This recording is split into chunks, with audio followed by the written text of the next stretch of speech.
Right back into it. Chris, Liege Games, starting with number 30 on the Cmon list. Number 30. Now we're starting to get into the nitty gritty, and that's Massive Darkness. Again, with the expectations of what it was versus the expectations of what it came to be in terms of this light and dark mechanic and the balancing and the monsters and the dungeon crawl and just so much going on with this light and darkness mechanic, and people didn't actually think that it was as well utilized as it could have been, sort of hiding in the shadows, jumping out and killing things.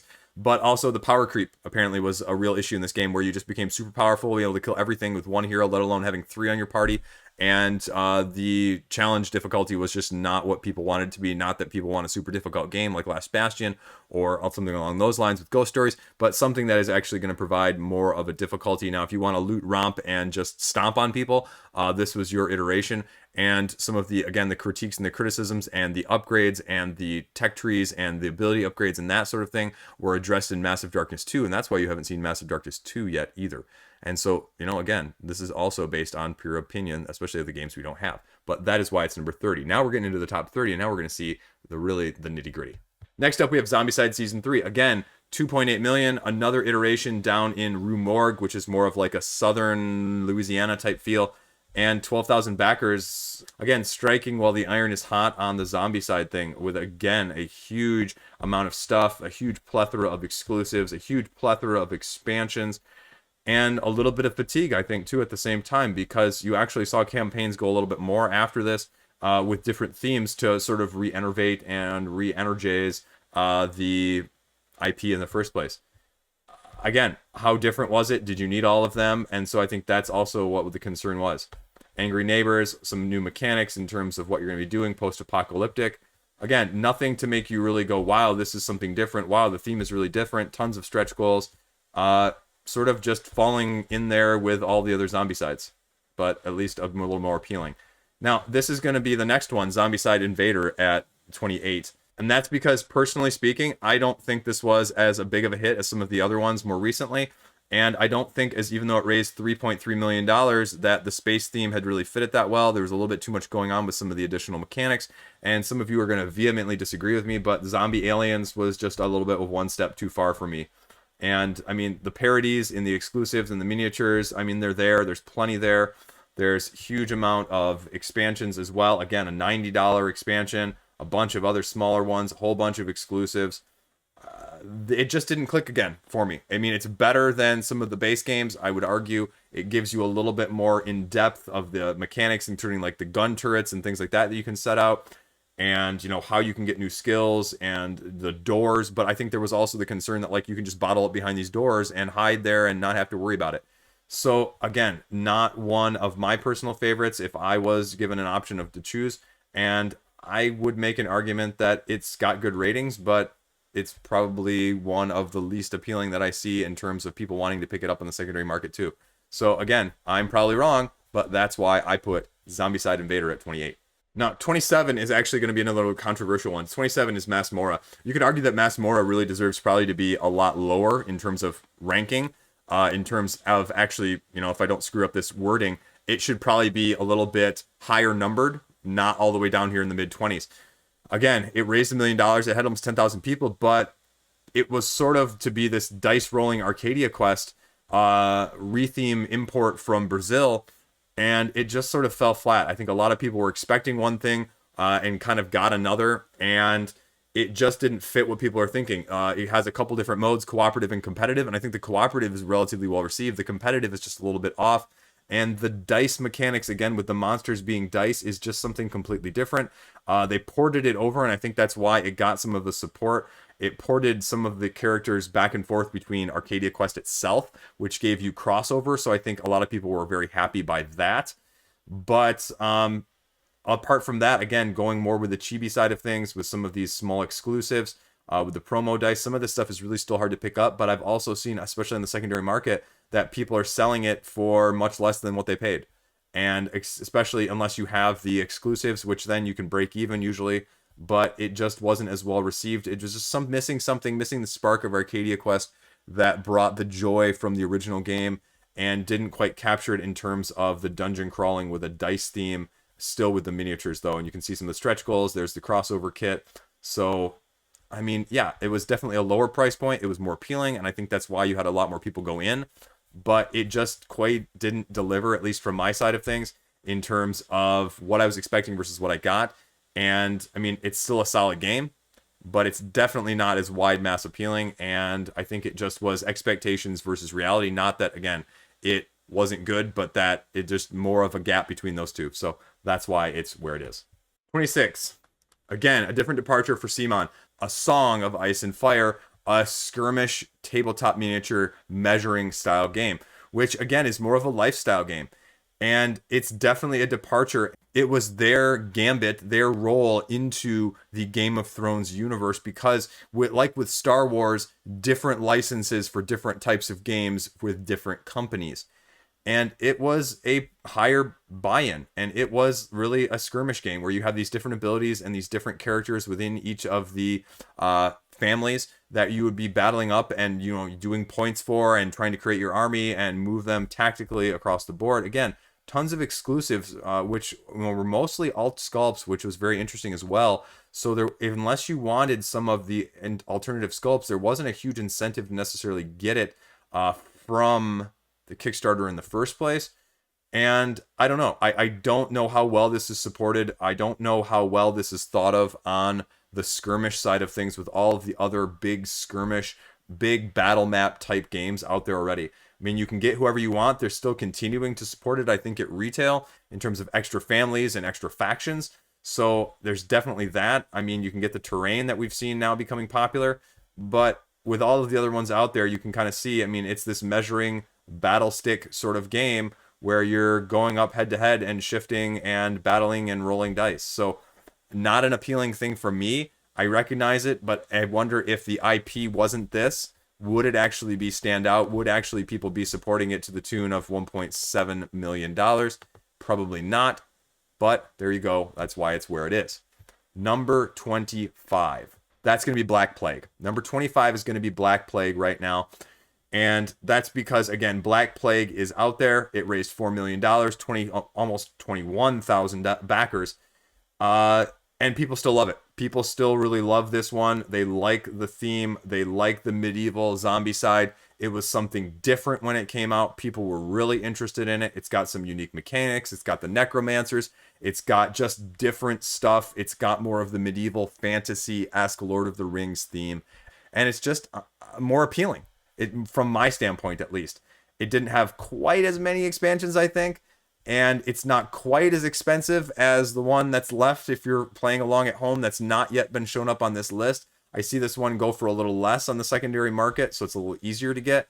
So it's not quite probably as sought after, but it's still very well thought of, and I would say a lot of people still really love this one in terms of the Zombicides if they had to choose. So again, I don't own them, but I'm all talking from secondary as well as a little bit of personal appeal. So that's why this is Zombicide Black Plague. There you go. Number 24. This is where we start to be completely and utterly subjective in case we weren't already there. I'm going to put number 24 as Massive Darkness 2 because I'm looking at the previous Massive Darkness. I'm saying that Cmon put out simulations and demos that people could look at. There was more video on this than there had been, really almost to the point of any other previous campaigns. I $1 backed it, which I did not fill out the pledge manager for, and it just looks better. The miniatures look better. The mechanics look better. I mean, there's still concerns about balancing, but again, with these second editions that Cmon has gone to now, whether it's the 7th edition of Zombicide, the 2nd edition Realm of Bones, the 2nd edition of Xenoshift, it just looks better, and it looks to be taking some of the critique and just improving on it. And so that's why I'm willing to put it up this high. And you can make an argument that if it addresses all of the concerns that were raised in the forums and all of those situations, that it could be much higher on this list by the time people actually get it, especially if they use some of these nifty mechanics to their best extent. And they make it, you know, more than just these super cool miniatures, which some of these are really freaking fantastic. Again, price point, $340 for all in, just going jacked up through the roof. Thematically incorporated. There's an upgrade kit if you were a first time around incorporation, so that's nice too. But again, from a what is this doing differently dungeon crawl, I mean, there were definitely concerns about the balance, just like with the first one, and that's going to be the biggest issue. Again, the question is not going to be whether or not you're going to get your money's worth. There's going to be tons and tons of piles of plastic to fill up your shelves, and there's going to be tons of cool plastic. But again, with some of the Cmon expansions that we've seen with other games, how well is it going to be done? Is it all going to be worth it? How much of this are you actually going to play for the $340? And that ultimately, as a lighter style dungeon crawl, I got plenty of those. So, you know, again, as someone who doesn't have enough time already in the first place between making videos and trying to play games, I passed on it when it came time to upgrade or not. But I have it this high for that reason, because it looks to be addressing all of the issues. And if they take the feedback seriously, I could see it rising even higher on this list. Next up, again, this is going to be Starcadia Quest. Now, this is a little bit divisive. I know some people really prefer Starcadia Quest with some of the easy accessibility and some of the streamlined teams in terms of not having to manage as much. But again, it just seemed to be a little bit too much for me. And I say that as someone who really liked the Star Wars theme, as someone who liked the easier to get to the table game. I just did not see it really being that much of an improvement or an iteration of what was already out there. I mean, the biggest problem with these games, with Arcadia Quest or with any of them, is they can end up in stalemates with this PvP mode. I mean, the campaigns are okay, and some of the expansions, again, aren't very well balanced in some of the characters, and some of them are minor differences here and there. And so that's the problem when you just have so much. I would almost rather have a little bit less, just so that there's a little bit more difference in these situations, because more is clearly not better in all of these situations. It's, again, the value is not worth debating. The value is there. A few of these expansions are Kickstarter exclusive. A few of the packs that they've gone to. And again, just did you like it or not? It's a lighter style dungeon crawl with a heavy rolling. So if it was your ilk before and you wanted something that was more streamlined, it was a great entry point. If you had the others, I mean, you could make an argument that you probably didn't need them, and you probably could go, I mean, because I think this is more 2v2 and the other ones are 3v3. So it's a little bit easier from that side of things. It's a little bit less deep, but it can still potentially go back and forth in terms of swinginess because of the things and the quests you're trying to do with the scenarios, and how take that it can be in terms of Munchkin-esque. So again, very loosely Munchkin-esque. I'm not, but again, it's a good game, but now we're getting nitpicky in terms of the ones that are better. So this one is good, but I think there are other ones that Cmon's put out as better. So there we go. Now, number 22 brings us probably one of the most infamous Kickstarter videos of recent memory, with the very interesting voice acting and very interesting choice of dialogue. But this is Hate, where you're leading this tribe of survivors of a savage world based on a comic IP, going head-to-head against other tribes with a little bit of everything: skirmish, worker placement, resource management, ability upgrades, and really detailed miniatures. And this was a campaign that sort of took people by surprise when it actually launched and what it was actually going to entail. And this is one that has never really seen wide distribution on the retail side of things. Sort of like a few of the others where it really wasn't Kickstarter exclusive, but they really never actually did anything with it, it seems like, for the most part, on the retail side of things. And it was very divisive. People either seemed to love it or hate it. Didn't actually mean to do that. But that's why it's a little bit more divisive, and I can see why this could be equally higher, because it's well thought of. Its Board Game Geek rating is a 7.7, but it's also one that people either had interest in or really didn't have any interest in whatsoever.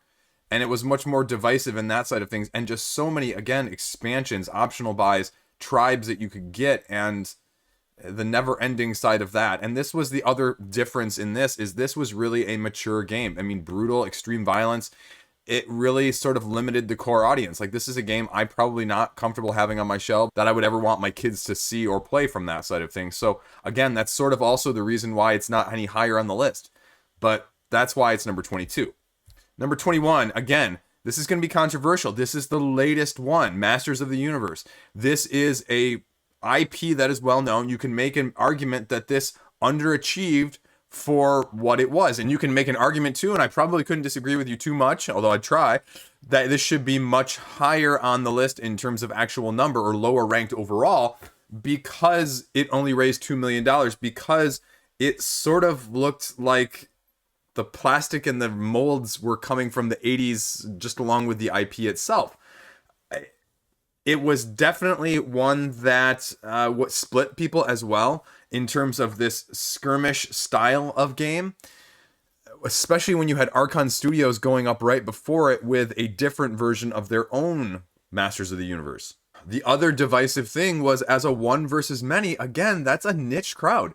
I like one versus many. A lot of people don't. And a lot of people are turned off by the mere mention or thought of it. Not me, though, as you haven't noticed.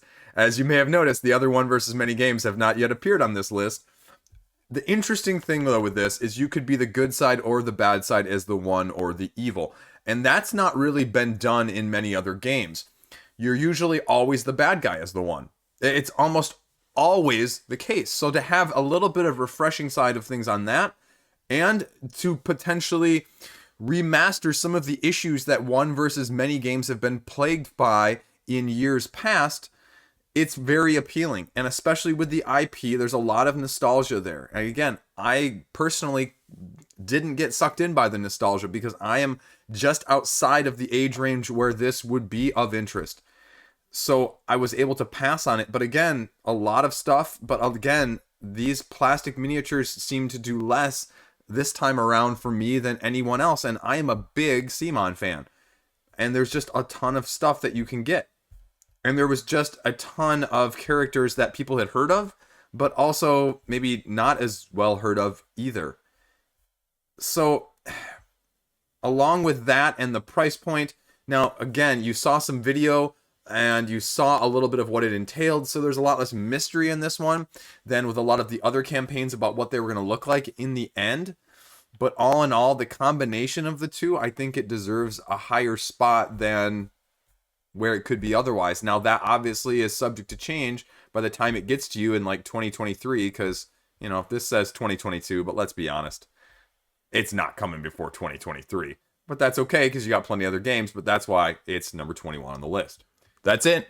Tune in next time, starting with number 20, as we really start to get to the nitty-gritty before finally getting to the top 10.